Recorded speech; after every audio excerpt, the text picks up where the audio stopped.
Bismillah walhamdulillah wa salatu wa salamu ala sayyidina rasulillah wa ala alihi wa sahbihi wa man wala. Chers frères, honorables sœurs, assalamu alaikum wa rahmatullahi wa barakatuh.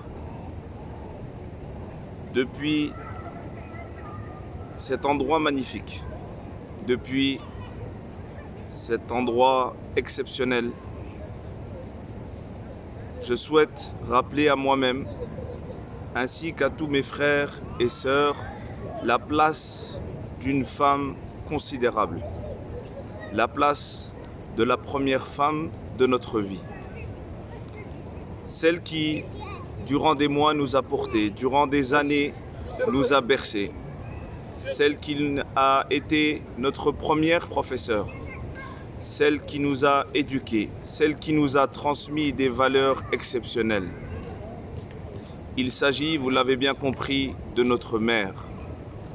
Les textes, aussi bien le Saint-Coran que la Sunna du prophète Mohammed, alayhi salatu wassalam, sont pleins d'enseignements, sont pleins de directives pour rappeler à l'humain la place considérable accordée par l'islam à la mère.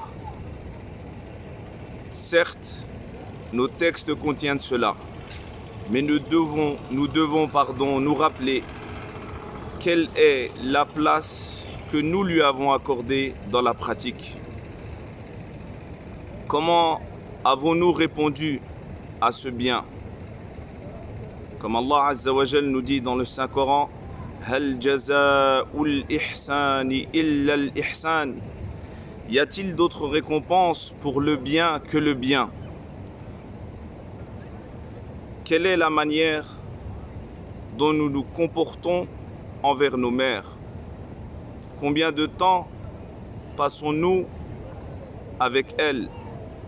Lorsqu'un homme a demandé au prophète sallallahu alayhi wa sallam, ô messager d'Allah, quelle est la personne qui mérite le plus ma compagnie? Et le prophète sallallahu alayhi wa sallam de lui répéter à maintes reprises, ta mère. Alors, à travers ces vidéos que nous allons partager, Inch'Allah ta'ala, j'aimerais que chacun d'entre nous puisse se remettre en question de manière sincère. Lorsque je dis ces mots, lorsque vous entendrez ces mots, Inch'Allah ta'ala, j'aimerais que chacun se remette en question. J'aimerais que le réflexe ne soit pas de penser à quelqu'un, de penser qu'un tel est ingrat avec sa mère, que tel membre de la famille ou tel ami ou tel collègue est ingrat avec sa mère. Mais quelle est ma relation avec ma mère? Combien de temps est-ce que je passe avec elle? Combien de fois, lui ai-je déclaré mon amour? Combien de fois l'ai-je embrassé? Combien de fois, lui ai-je proposé de sortir avec elle, de l'amener en voyage avec moi, de passer du temps avec elle, d'aller avec elle au restaurant pour passer une soirée? Chers frères, honorables sœurs, la communauté musulmane a une croyance. Et cette croyance doit nous pousser à adorer Allah Azza wa Jal de la meilleure des façons. Et cette adoration doit porter des fruits dans notre relationnel. Et notre mère mérite le meilleur, la meilleure façon, le meilleur relationnel, la meilleure relation, Alors nous devons nous remettre en question. Autrefois, les gens fournissaient de grands efforts vis-à-vis de leur mère. Et ils avaient à l'esprit, et ils pensaient, et ils demandaient aux gens de savoir, est-ce que cela était suffisant? Dans l'Adab al-Mufrad, la véritable éducation, l'imam al-Bukhari, rahimahullah ta'ala, rapporte un hadith dans lequel Ibn Umar, radiyallahu anhuma, a vu un homme yéménite porter sa mère sur son dos lors du tawaf autour de la Kaaba. Et cet homme a demandé à Abdullah ibn Umar s'il avait par cela rendu le bien rendu la bonté de sa mère. et Abdullah ibn Umar radiallahu anhuma de lui répondre qu'en faisant cela, il n'a même pas rendu une seule contraction que sa mère a eue. Chers frères, honorables sœurs, tant qu'il est encore possible pour nous, prenons soin de nos mères. Un jour viendra où nos mères vont nous quitter. Beaucoup de gens autour de nous, beaucoup de personnes qui ont perdu leur mère aujourd'hui regrettent. Mais ce regret n'a aucune importance, ce regret n'a aucune valeur. Alors profitez, chers frères, chères sœurs, profitez de la présence de votre mère. Passez du temps avec elle. Visitez-la, offrez-lui des cadeaux. Offrez-lui les plus beaux cadeaux. Ne dites pas que vos mères n'aiment pas le luxe. Arrêtez de penser que vos mères aiment les parfums qui coûtent 1 euro. Est-il normal d'offrir à sa femme un parfum qui coûte 150, 200 euros et d'offrir à sa mère, la première femme de sa vie, un parfum à 1 euro? Certes, il faut être bon envers sa femme et il faut être bon envers sa mère. L'islam a donné le droit à chaque personne. Alors, je finirai cette vidéo en vous incitant, ainsi qu'à moi-même, à passer à l'action. J'aimerais que ces vidéos nous permettent de passer à l'action.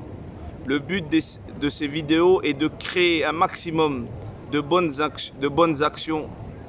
Alors, si votre mère est proche, allez la visiter, embrassez-la, prenez-la dans vos bras, demandez-lui pardon avant qu'il ne soit trop tard. Demandez-lui pardon pour toutes ces fois où vous n'avez pas décroché le téléphone. Demandez-lui pardon pour toutes ces fois où vous avez claqué la porte. Demandons-leur pardon pour toutes ces fois où l'on a répondu avec arrogance. Alors qu'Allah Azza wa Jal nous dit dans le Saint-Coran que l'on ne doit même pas leur dire ouf. Alors, je finirai cette vidéo, Inch'Allah Ta'ala, par quelques lignes, dans le but de déclarer cet amour à ma mère, qu'Allah la préserve et qu'Allah préserve à toutes et à tous nos mères. Mais nous devons vraiment, et j'insiste et je le répète, et cela est voulu, nous devons passer des moments agréables avec nos mères. Nous devons voyager avec elles, nous devons les visiter plus souvent, nous devons les appeler, nous devons passer du temps avec elles. Et si elles sont loin, nous devons nous organiser de la meilleure façon et nous devons leur offrir des cadeaux, les plus beaux cadeaux dans la mesure de notre possibilité. Alhamdulillah, aujourd'hui il est possible de livrer à nos mères des fleurs, des cadeaux à distance, de livrer des repas, de payer des voyages organisés dans les 4 coins du monde, dans des endroits sûrs. Alors, je finis cette vidéo, Inch'Allah Ta'ala, par déclarer mon amour à ma mère et par une demande de pardon. Et j'aimerais que lorsque vous regarderez cette vidéo, Inch'Allah Ta'ala, vous ferez la même chose. Chère mère, j'écris ces quelques lignes pour te remercier. Pour ton amour, ta patience, ta gentillesse et ta bonté. Durant 9 mois, c'est dans ton ventre que tu m'as porté, puis pendant des années, c'est dans tes bras que tu m'as bercé. Tout cela, tu l'as fait sans jamais te plaindre ni jamais compter, dans l'espoir de me voir un jour parmi les grands que cette terre aura porté. Aujourd'hui, lorsque je pense à toi, je ne cesse de pleurer pour mon ingratitude et mon manque de bonté. Alors je te supplie d'accepter mes excuses et de bien vouloir me pardonner. Assalamu alaikum wa rahmatullahi wa barakatuh.